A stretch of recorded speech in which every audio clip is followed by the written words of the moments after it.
A publicación que nos próximos días chegará á maioría dos fogares de Boiro ten este ano unha dobre finalidade. Por unha banda, recoller os anuncios de moitas empresas e comercios locais que dende hai anos viñan colaborando coa revista das festas e as que este ano non se lles cobrará publicidade en agradecemento do esforzo que fixeron durante a crise ocasionada pola COVID. A outra razón homenaxear o colectivo das costureiras que colaboraron na elaboración das máscaras de protección durante a pandemia, que foron ademais este ano nomeadas como as raíñas das festas. A verdade que traballaron moitísimo e agradecer de corazón este traballo desinteresado de toda esta xente que foi organizando Marita, e hoxe está aquí Marita, máis María, representando a un grupo de xente que está aquí nesta foto que nós quixemos sacar, que me parece importante, que non poden estar aquí todas polo motivo do COVID, xa sabemos que temos que ser pouquiños, pero quero que quede moi claro que nós estamos eternamente agradecidos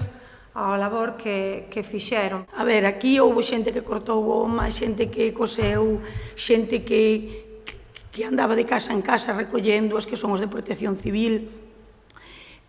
Todo o mundo arrimou o seu gran area e eu, por a miña parte, quero lle dar mil gracias a toda esa xente, que sin elas, obviamente, isto non podría haber sido posible. A revista deste ano, que será sufragada íntegramente polo Concello, foi editada seguindo un esquema moi similar á de edicións anteriores. O Libro das Festas sempre foi unha publicación onde aparecían fotos, onde aparecían escritos, onde aparecían incluso anuncios de comercios que eran representación do que somos, non? Do que somos como pobo, do que somos como cidadanía, do que somos como boirenses. Entón, este ano quixemos incidir un pouco máis en eso, non? Recuperar esas fotos antigas, que os escritos levaran un pouco toda esa característica de falar do pobo que somos, de falar de nós, para que tamén, de cara ao futuro, esta publicación sexa un arquivo, sexa unha publicación sentida, sentimental, na que nos podamos ver reflexados. A publicación tamén inclúe textos de colaboradores habituais da revista,